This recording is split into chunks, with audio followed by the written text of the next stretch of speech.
Iniwan ko muna si mama dahil may ibibigay daw sa akin si Ate Mimi. Kaya naman ginising ko na si mama dahil nakatulog nga siya. Bihira nga lang kasi siya nakakatulog sa gabi ng matagal. Mabilis lang din naman ako kaya naman ito mabuti na lang talaga at may gamit-gamit pa akong bike. Medyo kinakalawang na nga din at hindi ko malinisan dahil wala akong pambili ng langis. Dito na nga lang ako dumaan sa Metres dahil sa Purok 4 nga lang yung pupuntahan ko na bahay nila Ate Mimi. Mabilis nga lang ako nakarating at maya-maya nga lang nandun na siya sa may labas at hinihintay na nga ako. Ang dami niya ngang binigay, may dilata, may noodles, meron ding imbutido, tsaka yung gagamitin ko sa panlaba. Tapos ay dumaan na rin ako dito sa barangay para ibigay yung plastic bottle. Ito kasi yung kapalit ng indigency na kinuha ko kahapon. Pero since wala akong dala, ay sinabi kong babalik ko na nga lang. Napakagaling nga nila kasi nagbibigay sila ng indigency kahit sabihin mong babalik mo na lang yung plastic bottle na kapalit nun. Tapos pag uwi ko, nakabili ako ng orange, binigay ko kay mama. Tapos ay inasikaso ko na yung mga labahin dahil medyo madami-dami na din. Mga 2 beses sa isang linggo kasi kung maglaba ako. Araw-araw kasi nagpapalit ng damit si mama tapos ako din araw-araw nagpapalit. Tapos ayan, sinasalinan ko muna yung washing machine ng mga tubig na sinalinan ko. Dahil wala kasing tulo dito, so kailangan mo pang magpuno ng tubig gabi-gabi para pagdating ng kinabukasan may gagamitin ka. Tapos hindi rin kakayanin na mag-hose kasi nga wala namang umaakyat na tubig, so sayang lang din.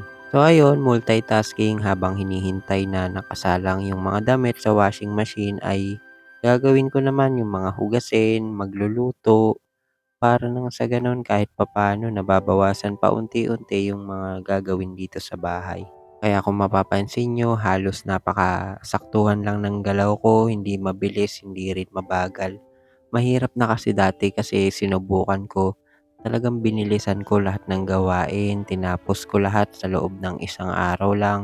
Pero parang hindi nauubos kaya ang nangyari sumasakit yung dibdib ko, napapagod ako. Kaya ayun para hindi maulit yung mga gano'n, dinadahan-dahan ko na lang talaga basta magawa ko lahat. Hindi man sa loob ng isang araw pero at least tuloy-tuloy ko siyang nagagawa. Nakabili nga din pala ako ng gulay halagang ₱40, yung pang chopsuey na mga nakabalot na. May natira pa naman kasi akong 100. Tapos ayan, ang ginagamit ko nga palang mantika dito ay vegetable oil. Bumibili ako ng isang bote niyan, ₱37 para naman kahit papaano pupuwede kay mama yung vegetable oil.